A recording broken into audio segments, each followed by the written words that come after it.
నమస్కారం, NS news కి స్వాగతం. నా పేరు ఉషా. ముందుగా ముఖ్యాంశాలు. బాపట్ల జిల్లా సంతమాగులూరు మండలం గురిజేపల్లి గ్రామ పంచాయతీ నందు పంచాయతీ కార్యదర్శి మోహన్ చంద్ గారి ఆధ్వర్యంలో పారిశుద్ధ్య కార్యక్రమాలు ముమ్మరంగా జరుగుతున్నాయి.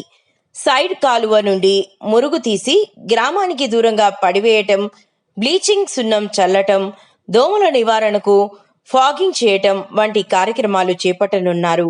ఈ పారిశుద్ధ్య పనులను మండల పరిషత్ అభివృద్ధి అధికారి జ్యోతిర్మయి సందర్శించి పంచాయతీ కార్యదర్శిని మరియు సర్పంచ్ని అభినందించారు.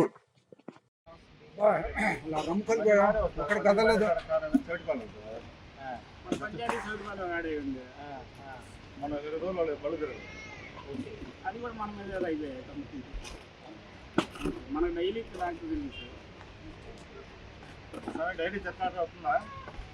ట్రాక్టర్ వస్తుందా? చెత్త ట్రాక్టర్ డైలీ వస్తుందా? ఆదివారం తప్ప డైలీ వచ్చింది.